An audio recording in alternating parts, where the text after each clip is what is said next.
歡迎大家再次收睇馬迷智頻道。1月25號沙田日賽圓滿結束，今日長途、短途馬王都順利勝出，世界短途王者嘉應高升仲平埋精英大師連勝17場嘅紀錄，相信下一場就會創下連勝18場嘅紀錄㗎喇。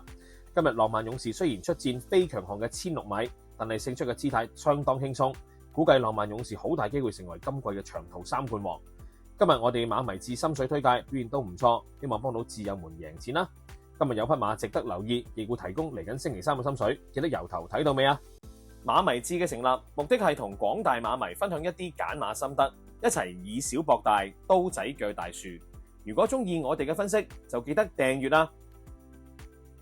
今日我哋嘅主力心水推介深紅紅順利勝出，好彩今次仲貼到3重彩，希望智友們可以順利贏錢，亦都希望智友可以俾個 like 留下言，咁就可以多啲動力俾到我哋幫大家繼續揾心水噶啦。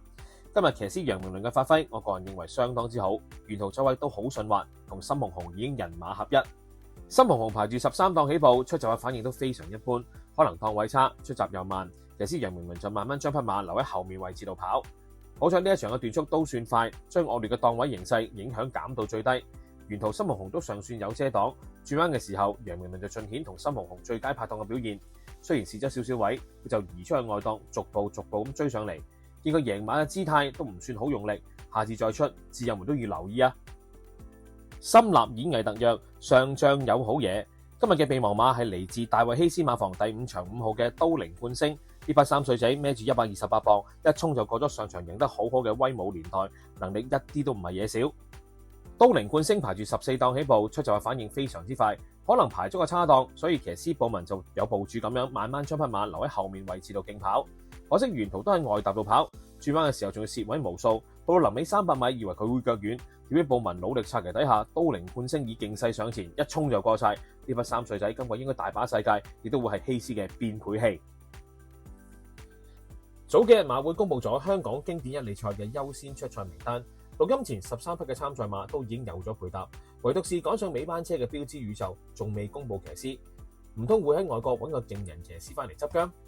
今次嘅參戰馬水準非常之高，有70%以上嘅馬匹喺季內都有表現。今場可以話係龍爭虎鬥，而我哋嘅冠軍騎師潘頓就係揀咗今場掛頭牌出戰咗3場有2 win 嘅嚟自五棚志馬房巴西自購馬瑞盛人生。相信潘一哥都經過深度考量先作出呢個嘅選擇。我個人認為潘頓係極之想贏呢場賽事嘅，原因係佢喺香港騎馬咁多年，都只係爭呢一場馬未贏過，就可以完成香港所有杯賽大滿貫。但我自己個人嘅睇法，呢一場嘅賽事，除咗呢匹瑞盛人生潘頓上場贏完之外，仲有白鷺金剛、標誌宇宙上場都係由潘頓贏嘅。呢兩匹馬嘅實力都絕對唔能夠睇少，相信係瑞盛人生嘅攔路虎。而能力深不見底，暫時未有騎師配搭嘅標誌宇宙，早喺上季佢已經展現咗非一般嘅能力。以為上季季初標誌宇宙贏咗2場條件限制賽，佢能力有限。之後上季362、495場次連爆2次冷而贏。智友們咪當佢符碌啊！連續2次以3歲之齡完勝今季已達107分，又達榮馬房嘅光年魅力，能力佢就非常恐怖啦。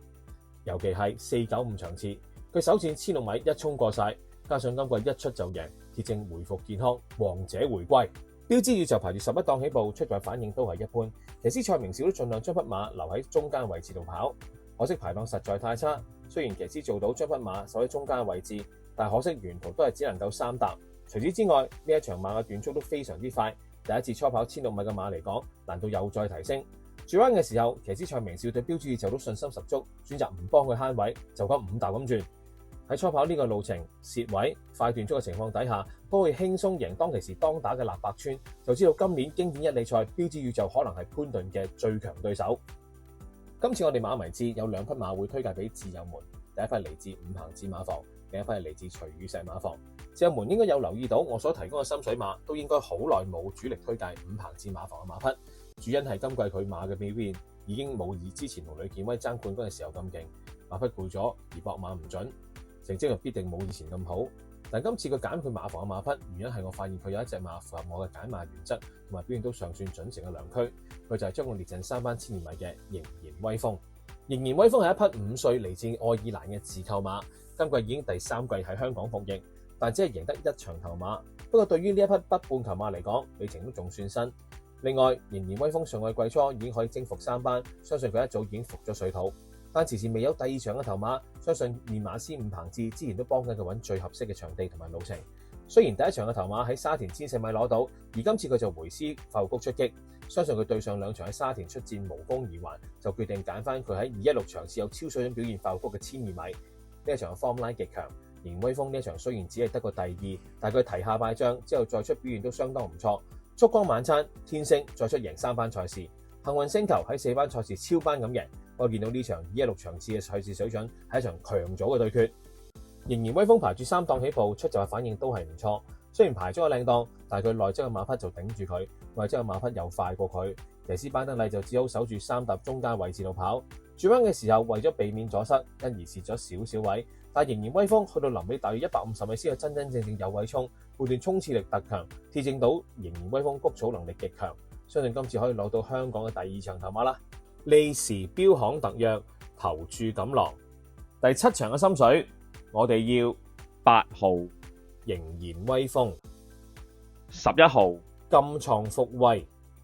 12號太太精神、1號進翼快車。另一場推介心水就係近來鬥志而紅，嚟自隨意石馬房，將會列陣5班1650米嘅電訊驕陽。自由們心裏面一定好大嘅懷疑，明明呢匹馬跑咗短途嘅賽事，點解今次增程我就會揀佢呢？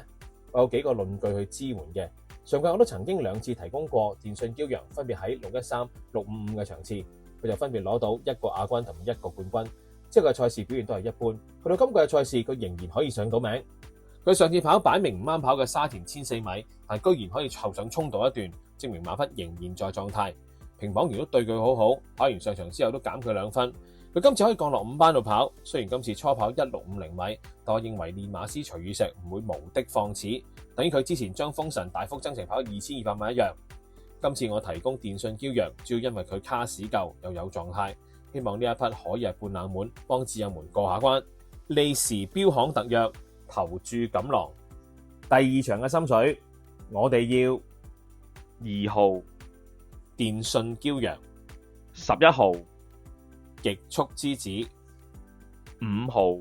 富裕君子、 8號飛躍凱旋。仲有一個小提示，我哋馬迷誌而家開通咗會員頻道啦，有興趣嘅摯友都不妨成為我哋嘅會員啦。會員權益包括有備忘馬概覽、每天跑道形勢概覽、賽日精選心水，希望各位多多支持。